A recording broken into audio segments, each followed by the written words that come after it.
Well, the Toledo Walleye find themselves in an unfamiliar place as we welcome in a familiar face. As Matt Melzak joins us. Matt, thank you for coming in. No problem, Mark. Always a pleasure. Another familiar face back in the lineup for the Toledo Walleye, Brendan Hawkins, as he returned to the club this past week and had an immediate impact Friday night against Fort Wayne. He really did. I don't think it's any coincidence that he goes back in the lineup. All of a sudden, our power play starts to score. Even though he didn't score, it was, 3 assists a Friday night, season high in assists for a single player.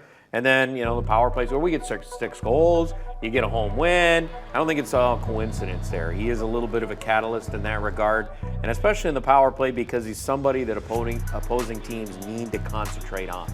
And you can see it when they set up defensively. They lean to his side, they cheat to his side, and that opens up what ended up being Gordy Green for a goal. I mean, just the way it all works. John Albert had a goal. These things all work that way because you're pulling everybody over to watch him.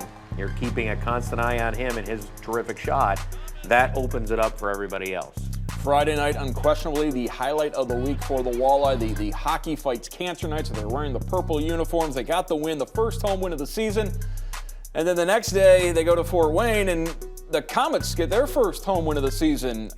But that meant the Walleye lost, as Walleye dropped 3 of 4 this past week. Yeah, and all 3 were on the road, a place in which Toledo had done very well on earlier in the year, and then this week they struggled a little bit with the Cincinnati loss and the Fort Wayne loss.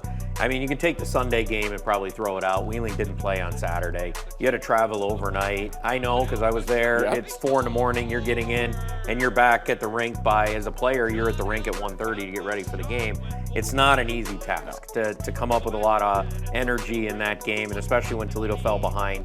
You could just see they're trying, but it just isn't there. Your legs aren't there. You just got nothing. So you could just take that game and just put that to the side. Of course we get to do it again this week, which ought to be a lot of fun. But it's just one of those in the schedule quirks that everybody goes through. And at some point Wheeling's going to have that.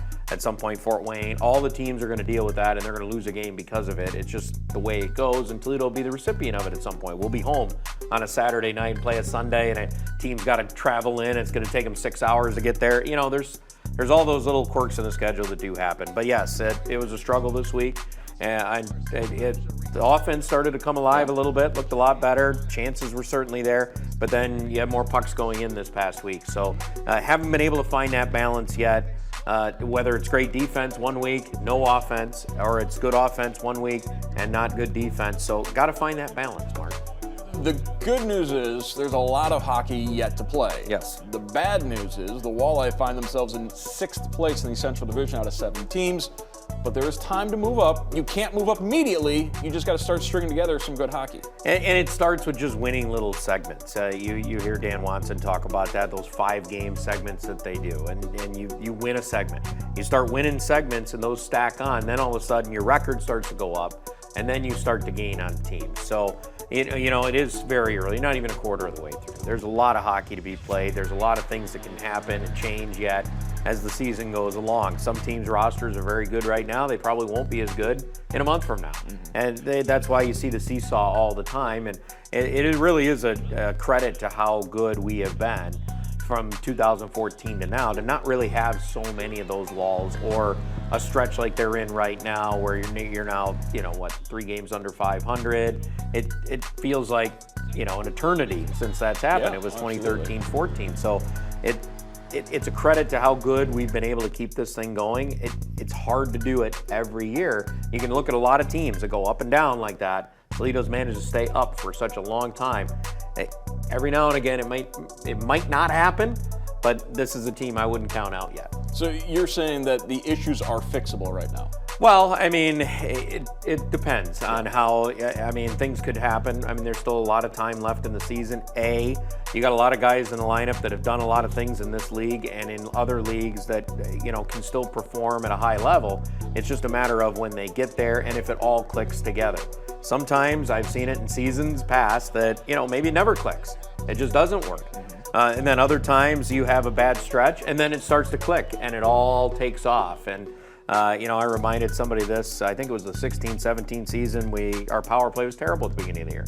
We went to Manchester, 3-goal power play night, then back-to-back nights of 2 more each game, and then all of a sudden it took off and it ended up leading the league. It's at the bottom of the league a month and a half in, and then all of a sudden it ended up being the top. So there's a lot that can still happen. You still have 3/4 of a season plus yet, so there's a lot that can still happen and a lot of time in front of the Toledo Walleye to make changes if they feel it's necessary. What do the Walleye have come up this week? Well, this week it's an interesting home with Cincinnati, the top team in the division, so it's not going to be easy. Going down there first, coming home, big night with the Teddy Bear Toss night on December the 3rd, and then finishing it up in Wheeling. Nice drive overnight to get there around 3, 4 in the morning, and then play at 4 o'clock. So the key is going to be those first 2 against Cincinnati. Going down there, Toledo played very well there last week. They lost 5-3. That was a much closer game than a 5-3 score. Can they go down there and get a win? And then you got the back part of the home and home the next night. They say a journey of 1,000 miles begins with just one footstep as the Walleye look to begin that climb up the Central Division race beginning this week. I want to thank Matt Melzak for coming in, discussing the Walleye. Of course, you can hear him call every Walleye game home and on the road on the radio, and the home games, of course, right here on BCSN. Thanks, Matt. Thank you.